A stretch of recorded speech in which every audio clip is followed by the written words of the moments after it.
Okay, yes. Reka tubaramutse tubifurize kugira amahoro amagara meza n'amafaranga. Nitwa Omdishan Manda bahikaze cyane kuri Agaciro Media. Bagenzi reka ndabashikane mu gihugu ca Tanzania ntatevye aho abantu benshi kano kanye bifuza kuronka makuru ku gihugu ca Tanzania kuva ku munsi w'ejo tariki 9 z'ukwezi kwa 12 ivyari vyitezwe ni navyo vyabaye, ariko kandi burya kino gihe Afrika hafi ya yose iri mu bihe bitoroshe ku mpande nyinshi, mu bihugu byinshi, ibihugu byinshi nibyorohewe. Nk'ubushize umurundi wacu Chris Ndikumana aho yari karakora igiteramo cange ivyo yise croisade kanguka mu gihugu ca Benin Cotonou, haciye yakutwa kudeta, ariko sinzi ko umuntu yavuga ngo ni Imana yashatse gutabara cyangwa ihesha iteka igikorwa cyo kirahabera, kubera ko abantu benshi harimo n'abategetsi benshi bari bagiye gusamarira hajya cyangwa bari bagiye mu by'amasengesho, sinzi iyo mvugo nkoresheje murambabarira, bari bagiye mu by'amasengesho kumva ubutumwa bwiza, harimo n'ivyamamare byavuye mu mahanga nka ba Samuel Eto'o Office n'abandi, ariko haza kuba umugwi w'abasirikare ucukubita kudeta bigira ko irarata iranka. Hari bavuze bati byabaye iteka kubera ko Chris Ndikumana yarariyo, ati nta kuntu Imana ari kubireka ngo bica biba n'ibindi. Ariko reka tugaruke murazi ibiriko biraba muri kano karere, ibihugu byinshi bitumvikana, iki na kiriya bimeze gutya. Umuntu aribaza ati mbega ibi bintu biriko biva kuki, bitegwa n'iki? Iyo uravye neza ugashobora kubona ko mengo birafise imvo zumvikana, ariko nanone biguma ari urudandazwa rwa bimwe mu bihugu bashaka bitaba vyegereye muri kano karere. Sanze bavuze ngo ibifi binini bibeshwaho n'udufi dutoya, nuko abumva ururimi rw'ikirundi ngo birasobanutse. Igihugu ca Tanzania rero byari vyagumye binugwanugwa bivugwa imbere yuko iyo tariki ya 9 Kigarama ishika. Hari hitezwe nyine ubwoba budasanzwe, bati hashobora kuzoshaka kwitwa kudeta, abandi ati oya, ahubwo abantu bazoba bariko bishimira nko kwibuka intayo kwikukira kwabo, kubera ko yabaye iyo tariki nyene ya 9 Kigarama. Wari umunsi rero udasanzwe, ni celebration ku gihugu cose, kandi ivyo niko bimeze no ku bihugu byinshi, intayo kwikukira yahimbazwa. Rero ku gihugu ca Tanzania ho siko byari vyitezwe ko abantu bazoje mbibara ngo bahimbaze, ubundi ibikorwa bene ivyo bibera ku mastade, ariko aha rero byace bitangura imbere yaho gato itariko 8 ubushikiranganje bw'umutekano bwarashikirije itangazo buvuga buti ntiyaze ahirahire hagira uje mwibara ngo ariko ari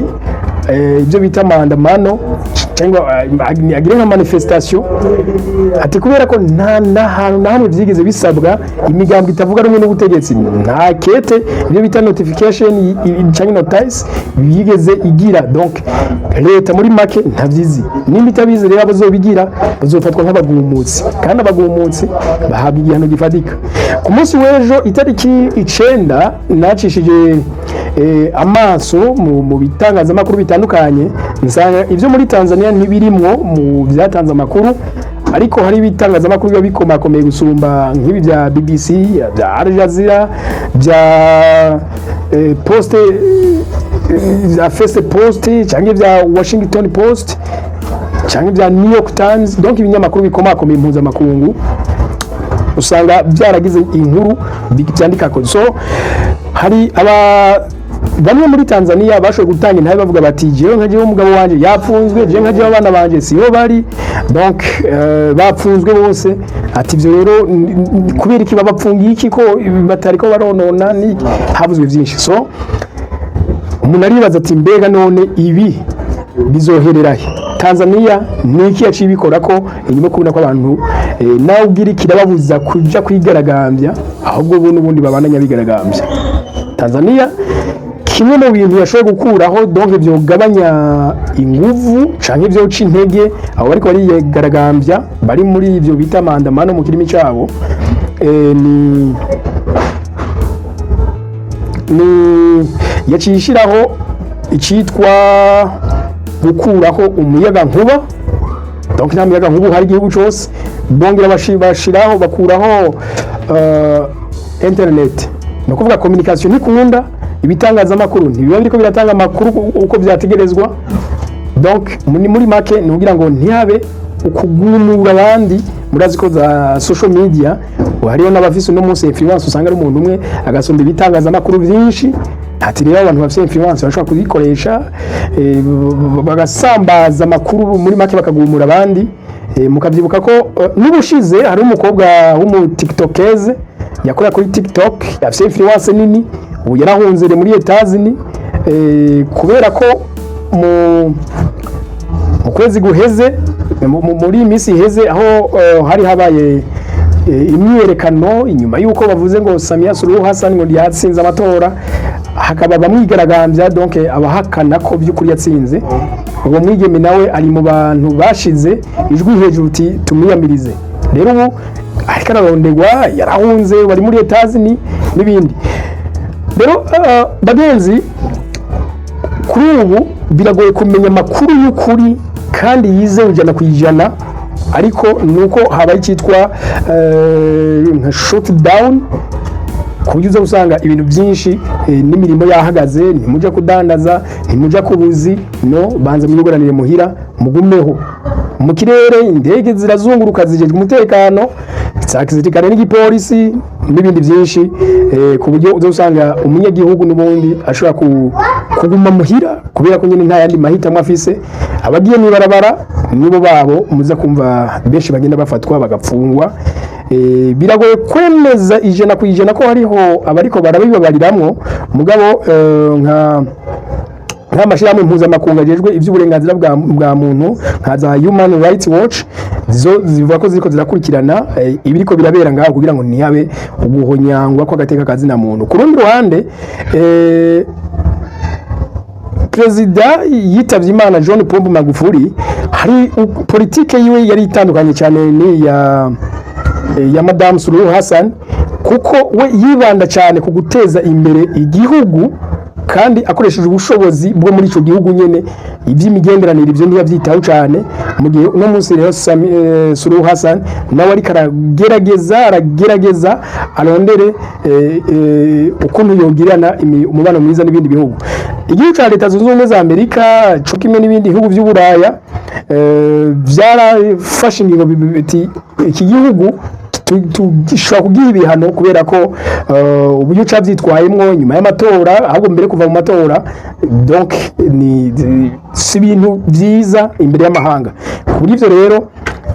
Leta Zunze Ubumwe za Amerika ni igihugu c'igihanganye gikunze gushira igitsure ku bindi bihugu kandi bikaheza bigaca bugufi bikacumvira ni kuri ubu Samia Suluhu Hassan yemeye kwicarana na Leta Zunze Ubumwe za Amerika umushikiranganje asanzwe jejwe ivya affaire canke ibijanye na Richard d'affaire wa Etazini bamita Andrew canke Andrea ku munsi w'ejo itariki 9 yari muri Tanzania aho bagiranye umubonano udasanzwe na presidente Samia Suluhu Hassan idodoma ari aho bita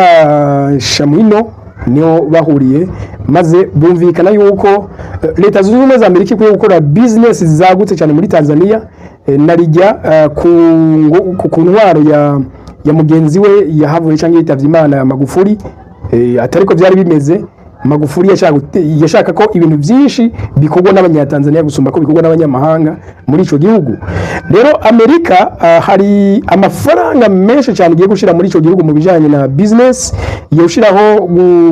kubakorera business muri Tanzania zingana n'amafaranga imiliyaridi 43.2 z'amadolari